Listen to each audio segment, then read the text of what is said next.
Hello and welcome to Automoblog in Detroit, Michigan. My name is Carl Anthony, and collector cars, we love them. It's our favorite thing. If you follow us on Twitter at Automoblog, you'll see a ton of collector cars all over our Twitter profile. Well, we're joined today by Richard Reyna, Product Training Director at CarID.com. He is going to give us a perspective of what the collector car market is doing in 2022. And for more videos like this, be sure to hit that subscribe button now. CarID is a leading digital aftermarket retailer of vehicle parts and accessories.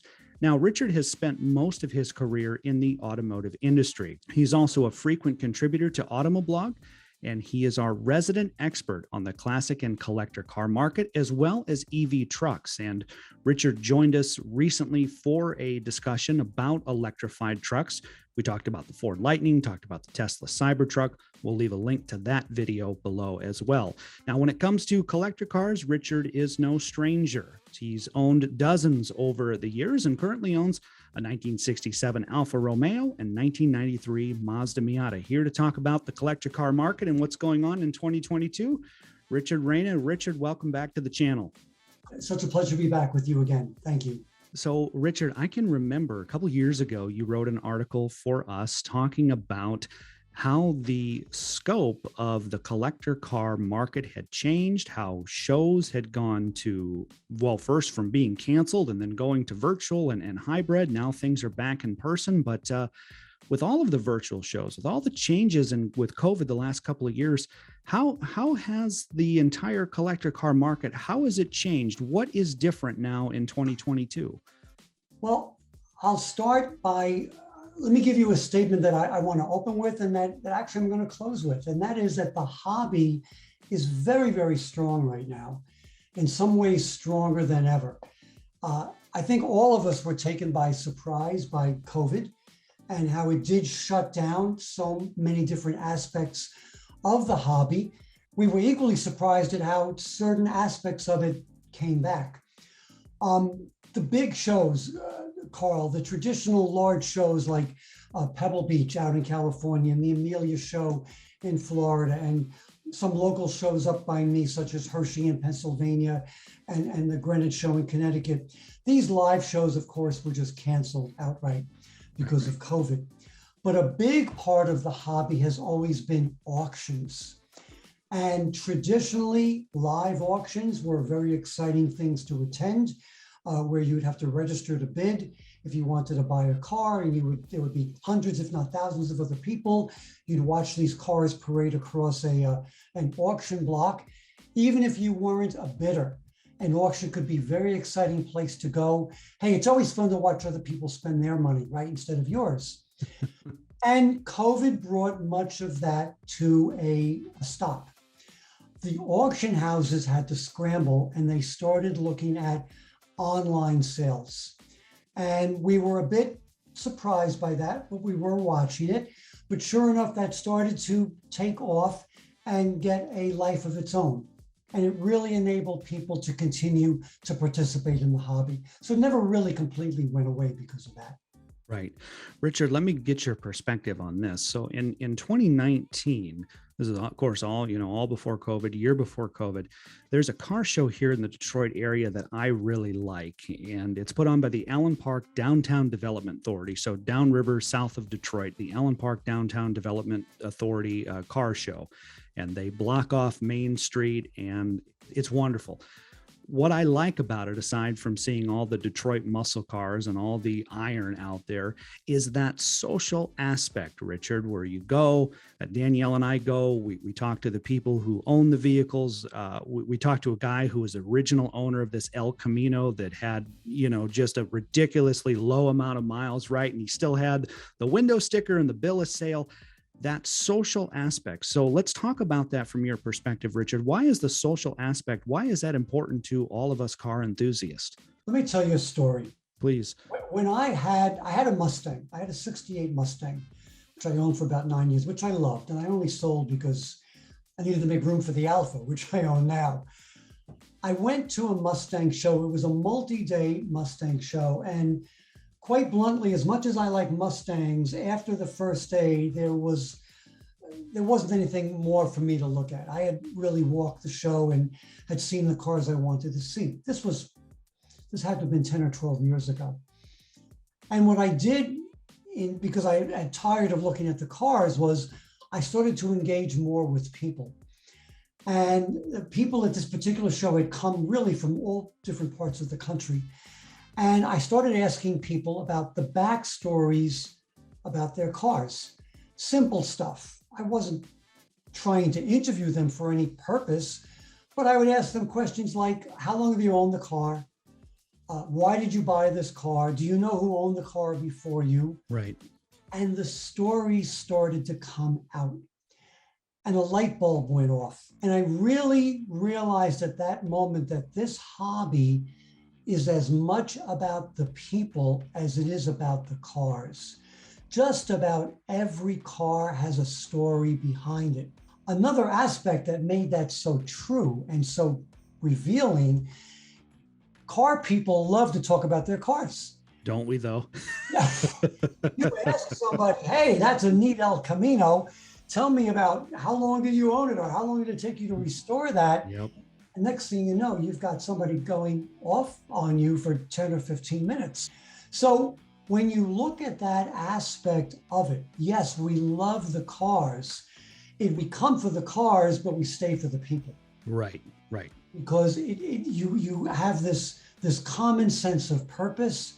And as I wrote in the ebook, which I wrote for Automoblog, Yes.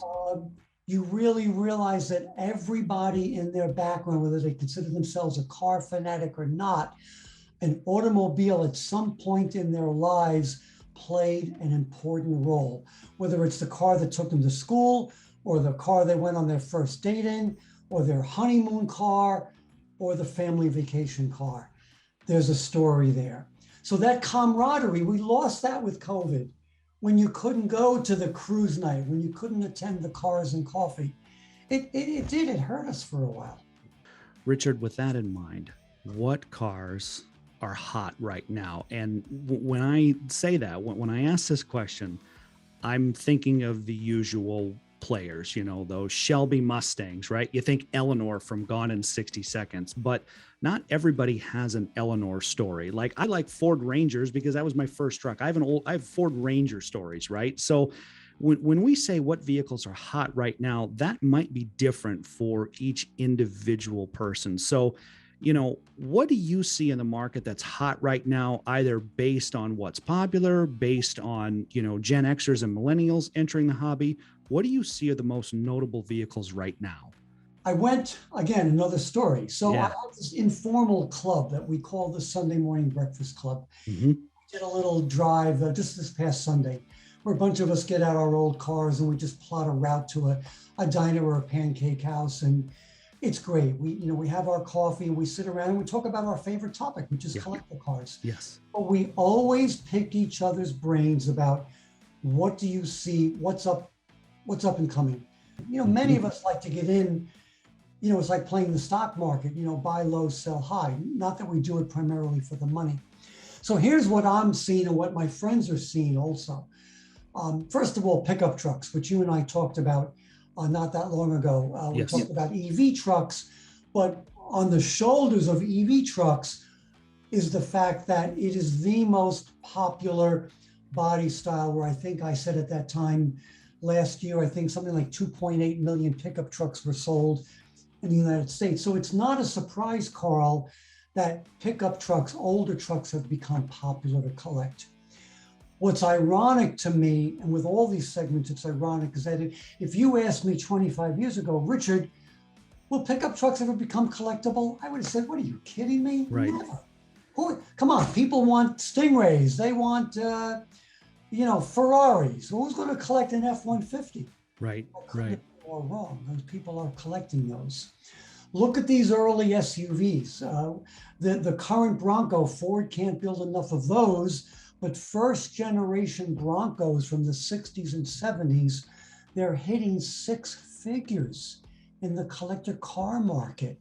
Right. And that phrase, a rising tide brings up all boats.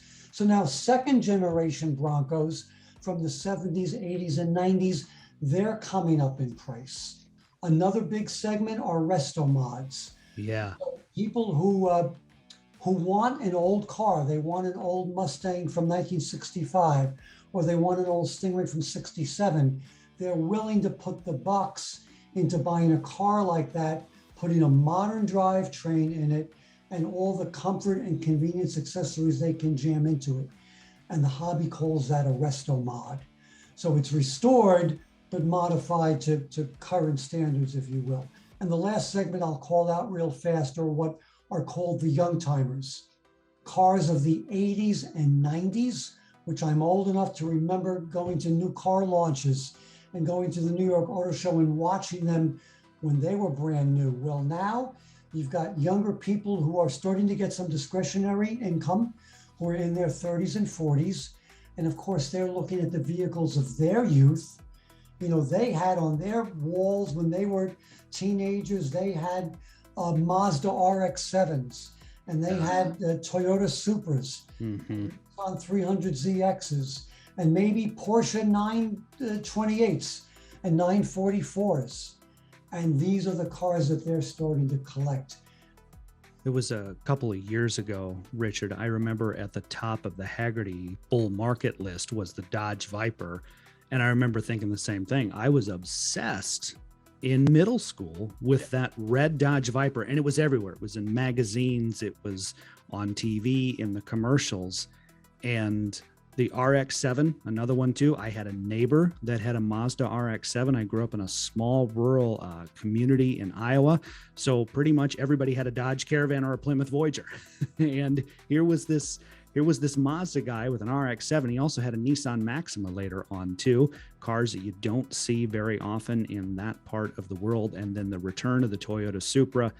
I got really excited, Richard, because those were, I mean, I saw Fast and the Furious at an impressionable age. I saw Gone in 60 Seconds at an impressionable age. And those are the cars that I look at and I think, you know, being 40 now, I just turned 40 last year.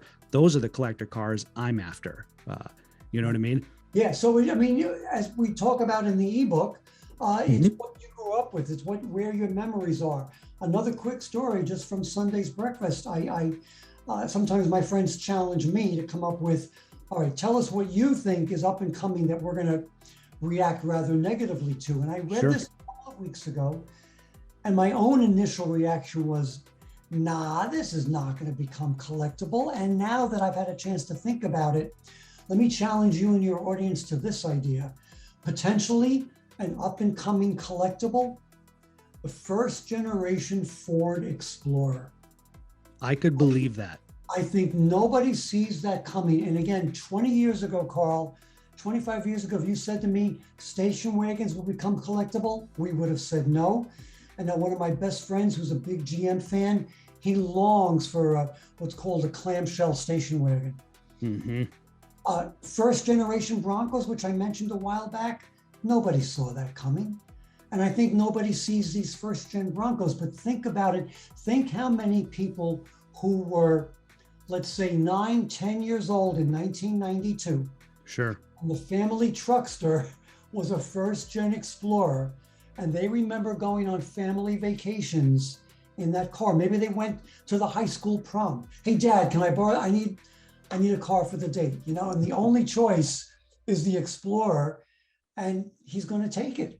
Right. And now that was 30 years ago. That person is 45 years old, looking to get into the hobby.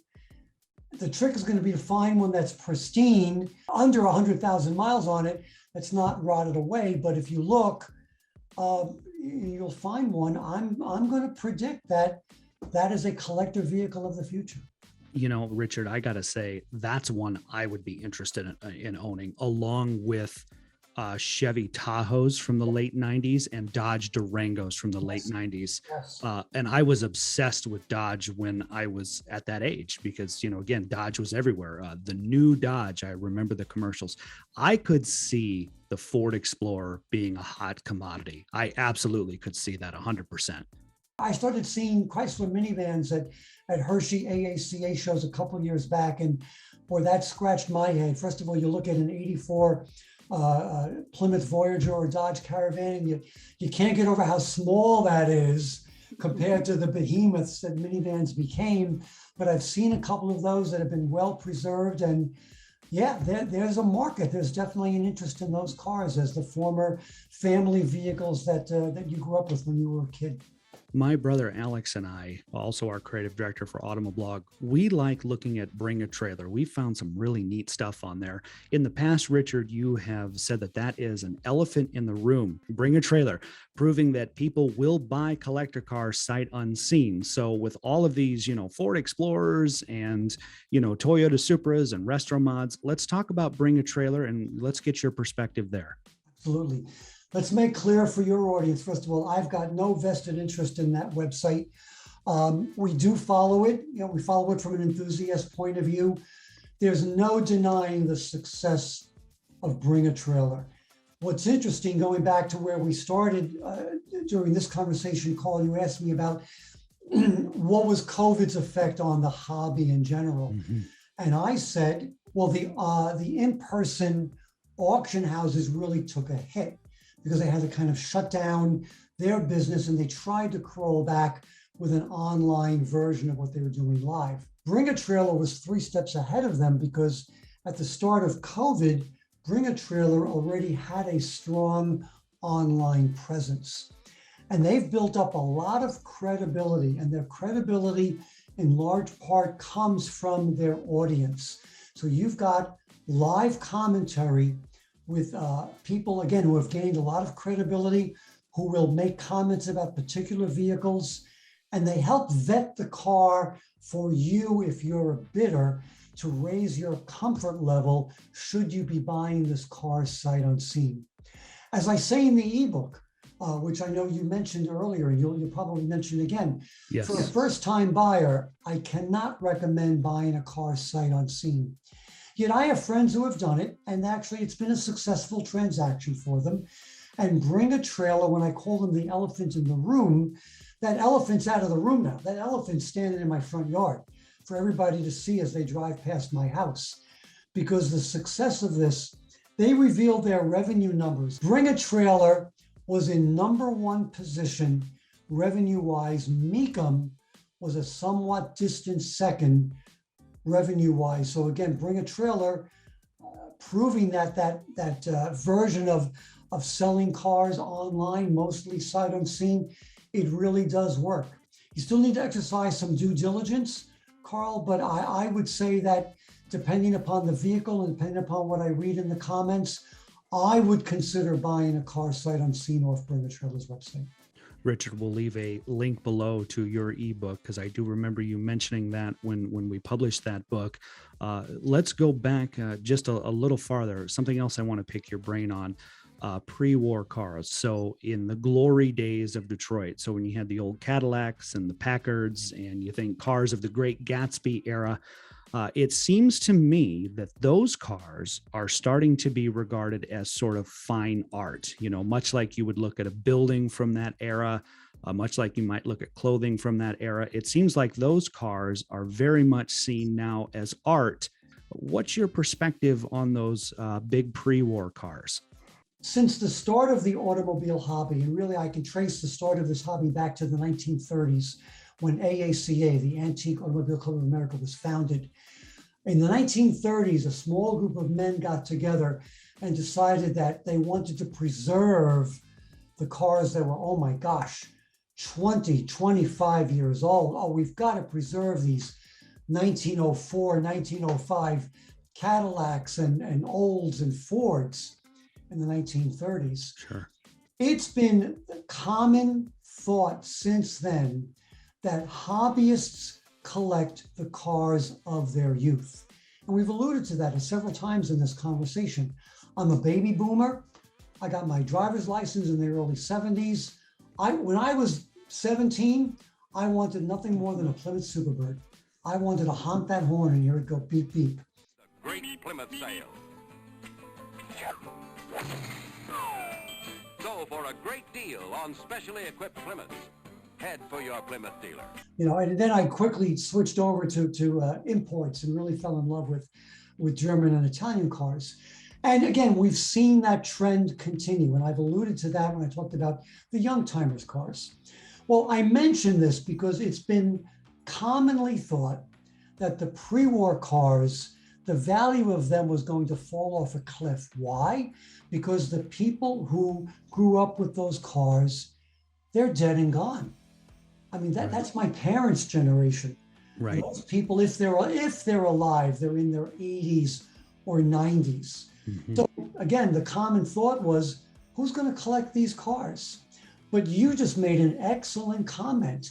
There's been a resurgence, and you nailed it on the head there, Carl.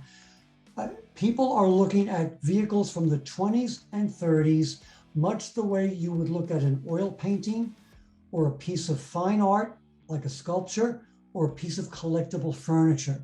Not so much as a car that you would drive or take on tours, but as something that has immense historical value that deserves to be preserved. I'm happy to see it, I really am, because it means these cars are being preserved. So as much as some of the pre-war cars did fall in value, some of them, especially the well-known brand names like Packard and Lincoln and Duesenberg, but even some of the lesser cars are really starting to maintain their value, if you will, again, because collectors see the historical importance of preserving these monuments to history, automotive history. You know, Richard, what's always interesting is living here in Detroit. I'm an amateur Packard fan, and I absolutely love to collect. And you can buy them. You'll find them at flea markets. You'll find them at state fairs. You'll find them at various car shows. Here around the Detroit area. But these vendors come, and I don't know where they get them from, but they get these magazine ads, and then they've got them in the plastic sleeves. Yeah, and I love collecting them for Packard. And they've got, some of their slogans at the time, ask the man who owns one and things like that. But I always love reading, Richard, the advertisements, because for Packard, they'll talk about, how it's an economical V8 engine. It's a powerful V8 engine, that it costs thousands less, that torsion level ride, gives you, class leading ride and comfort, and their transmission, is, up a hill, down a hill. It's optimized for, performance in all conditions. And, Richard, the funny thing is sometimes, because as an automotive journalist, I spend a lot of time in press releases, and I think, the more things change, the more they stay the same. I have heard other automakers say the exact same thing about their suspension, engines, and transmissions. So it's interesting to read that stuff from the 1930s and the 1940s. You mentioned the first generation Ford Bronco, going through when we wrote about the Ford Bronco for Automoblog, going through Ford's website, looking at the media archive, looking at the Broncos from that time. And in the press releases, quotes from Ford's marketing manager saying that the off-road community is alive and well in the United States and is thriving more so at any other point in history. This is in the late 60s, early 70s. And, Richard, you could take that line and you could insert that into a press release today for a Bronco or a Jeep. And it's amazing to me how even back then, all of that stuff is still relevant today. The more things change, the more they stay the same. It's totally true. And Packard, it's a great story. It's a history lesson following the rise and fall of Packard as a brand and as a company. Yeah. It's been very challenging in this country since the birth of the motor car. Very challenging to go up against the big names, if you will. And again, not to get into too much history here, but Packard was leading the luxury market in sales and in reputation, and they lost their way for various reasons, not the least of which is because of the tremendous competition from the big three. Right. So again, not to get too off the track, but this is partly what makes Tesla fascinating to me. Elon Musk and Tesla, they are the first independent car company to be as successful as they have been, I believe, since Walter P. Chrysler founded Chrysler back in the 1920s. Yeah, right. You go through the rise and fall of names like a Preston Tucker, John Z. DeLorean, of course, with the DeLorean, Yeah. as well as Malcolm Bricklin with the Bricklin. None of these companies managed to really get over that hump of being successful against the big three. So again, getting back to Packard, they're wonderful vehicles. By the way, they make wonderful collector vehicles. Yeah. They're still a very strong collector support business, aftermarket business for parts for them. So it's a great story. It's a sad story at the end, but it's a wonderful story. Yeah. You know, Richard, for our guests here who are watching on YouTube, if they want to learn more about the collector car market, what resources do you recommend? What is the best way for somebody to kind of get into this hobby and to kind of get their feet wet so they know the ins and outs? You know, Carl, with so much stuff being online, which wasn't available when I started in the hobby, there's just so many online resources. I would recommend somebody who just wants to learn more about the hobby is to maybe pick a particular brand that they're interested in. Go to your local library and find a book about the history of Chevrolet, the history of Ford, which of course are existing brands, or the history of Packard, as we just talked about. Purchase a book, which you can buy online, of course, from any of the huge internet sellers who sell books. Go to a car show and meet somebody and talk to them about the vehicle that they own. But there is a wealth of information online and in print. There's a lot of fun stuff out there to look up and look at and read. Richard, want to thank you for your time and lending your expertise as always and continuing to write for Automoblog. Thank you for joining us here on the channel. My pleasure, Carl. And as I said, I wanted to close with the remark I made at the beginning. The collector car hobby is very strong right now in 2022. And it's always fun to talk about it. It's always great to be on the air with you, Carl. Thank you very much. My pleasure, Richard. Richard Reyna, Product Training Director at CarID.com. We will leave a couple of links below. The first link goes to Richard's book on how to enter the collector car hobby on a budget. Answers a lot of the questions that a first-timer may have. And then also we'll leave a link to Richard's video, a prior video that I did with him discussing EV trucks like the Ford F-150 Lightning and the Tesla Cybertruck. For more helpful videos like this, be sure to hit that subscribe button. Reporting in Detroit with Richard Reyna, I'm Carl Anthony with Automoblog.